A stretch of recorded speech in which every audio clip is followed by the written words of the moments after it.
राधे राधे महाराज जी, आपके चरणों में कोटि कोटि नमन।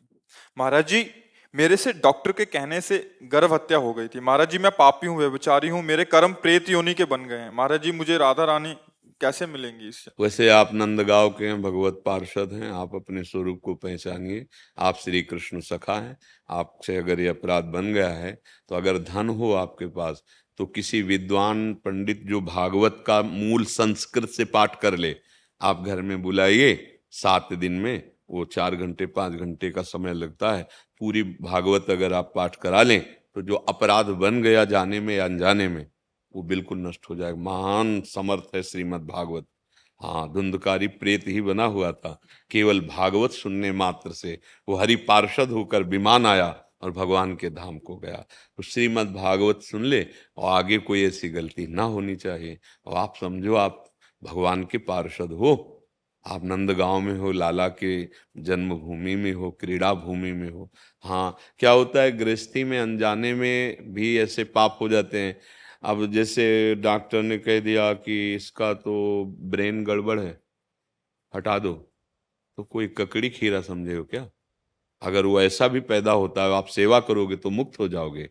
तुम अपने कर्म कर्म से मुक्त हो जाओगे, क्योंकि तुम्हारा कर्म उस जीव का कर्म दोनों मिलकर पिता और संतान के रूप में आ रहा है ना। उसे नष्ट नहीं करना चाहिए। बोले इसके तो शरीर के अमुक अंग कमजोर होंगे। हाँ ठीक है, हम सेवा कर लेंगे। नष्ट करेंगे तो एक भारी हत्या, भ्रूण हत्या, गर्भ हत्या, ये बहुत बड़ी हत्या मानी जाती है।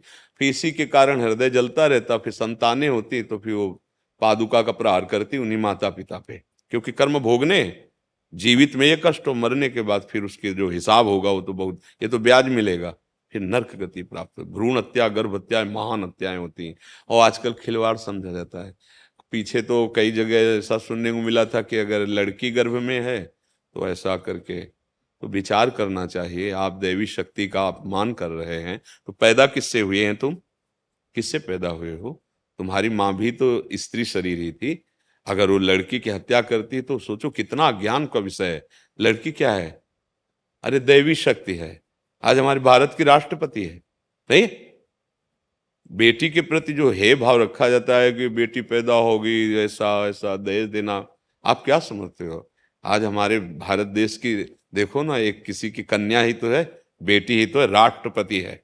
कोई ऐसा है कि बेटी हो गई तो किसी, ऐसा नहीं है। हाँ, दैवी शक्ति है। ये बड़े मूर्ख हैं जो अपनी गर्भस्थ कन्या की हत्या कराने की बात सोचते हैं। अरे दहेज देना, अच्छा ठीक है, लड़का हुआ, सब लड़कियां नहीं तो ब्याह कहाँ से होगा? लिए लड़का घूमते रहो, कहाँ से?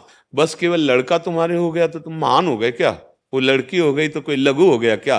ये उसकी उदारता है कि अपनी पुत्री को भी देता है, जो बनता है वो धन देता है, तुम्हारे सामने नमस्कार करता है। तुम्हें झुक जाना चाहिए। तुम्हारी कुल परंपरा को चलाने वाली कन्या तुम्हारे घर में आ रही। अब ऐसी मूढ़ता छा गई है।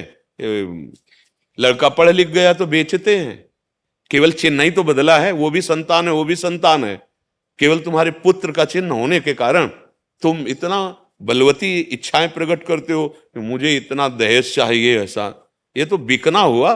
कितनी मूढ़ता छा रही कि कन्या मात्र से फिर ऐसा, और सब दैवी शक्ति से ही प्रकट है। हम सब किससे पैदा हुए हैं? किसी माँ से। माँ कौन थी? किसी की बेटी ही तो थी।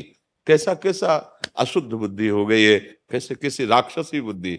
जबकि किसी भी हालत में गर्भस्थ शिशु की हत्या करने का नहीं। आज का जो समय चला है ना, बहुत ही निकृष्ट भावना से चला है। बोले फिर क्या करे?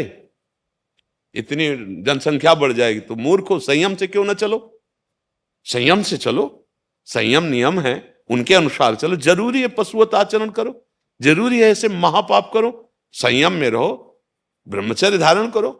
देखो ना, 10,000 वर्ष तक ब्रह्मचर्य रहे और फिर पुत्र प्रकट किया तो गरुण जी, अरुण जी, ऐसे महान भगवत पार्षद प्रकट होते हैं। अगर आप ब्रह्मचर्य रहकर संतान उत्पन्न, कई हमारे सामने ऐसे दृश्य आए कि बोले डॉक्टर ने कहा था कि इसका जो ब्रेन है वो कमजोर है, इसलिए हटा दो, तो हमने हटा दिया। अब उस डॉक्टर को भी नरक मिलेगा और उस माता पिता को भी। हमने इसको ककड़ी खीरा समझ रखा है। वो जीवात्मा आ रहा है, उसको आने दीजिए। जो सेवा बने सेवा कर दीजिए। उसका भोग वो अपना भोग भोग लेगा और आपका भी भोग चला जाएगा। मान लो हम कह रहे पागल संतान हुई, तो तुम्हारे ही कर्म से उसका भी कर्म आने दो सृष्टि में।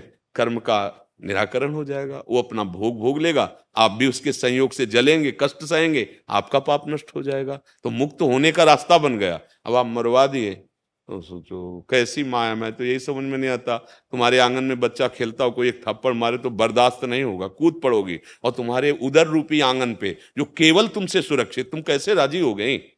कैसे अपने उस उदर में विराजमान अपने लाड़िले की हत्या कराने की सोच ली? चाहे वो लड़की हो चाहे लड़का हो, तो वो तुम्हारे आश्रित है। बड़ी बुद्धि खराब। इसीलिए हम कहते हैं भगवान की प्राप्ति के लिए या मोक्ष प्राप्ति के लिए ना सही, कम से कम सही जीवन जीने के लिए तो सत्संग सुन लो। सही जीवन तुम्हारा कैसे मनुष्यता पूर्वक जियोगे, इसके लिए तो थोड़ा भजन कर लो, तो तुम्हारी बुद्धि शुद्ध हो जाएगी। देखो आप कहाँ पावन जगह पर प्रकट हुए, कैसी भावनाएं बनती हैं। तो ऐसा कर लीजिए, और आगे कोई किसी भी गृहस्थ से हमें ये याचना है कि गर्भस्थ शिशु की हत्या मत कराइए। अगर उसका समय पूरा हो गया है तो अपने आप हो जाएगा। हत्या का आप आरोप मत लीजिए, अपने आप हो जाएगा।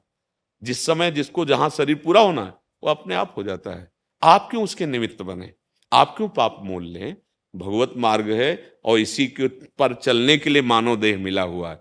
नहीं तो ये रुपया पैसा, ये भोग सामग्री तुम्हें शांति प्रदान नहीं कर पाएगी। जलोगे, तुम्हारे सामने ऐसे विघ्न उपस्थित रहेंगे, हाँ, उनका निवारण नहीं कर सकोगे, क्योंकि महत अपराध बन गया है। इसलिए सावधान। आप अभी प्रायश्चित कर सकते हो। श्रीमद् भागवत गरज रही है। कोई हम ये इसलिए नहीं कह रहे कि आप हत्या कराओ और भागवत करवा लो। गलती हो चुकी है, अब उसके लिए प्रायश्चित है। जो सुन रहे हैं वो इस गलती को कभी ना करें। आप अपने संयम में रखो। देखो और भी बहुत से उपाय हैं जिनके द्वारा हम अपनी गृहस्थ धर्म में उचित संतान प्राप्त करके संयम से रह सकते। जरूरी थोड़ी है कि आप असंयम में आकर के गर्भ धारण कराएं फिर उसकी हत्या करवा दें। ऐसा बिल्कुल नहीं, सावधानी से चलें।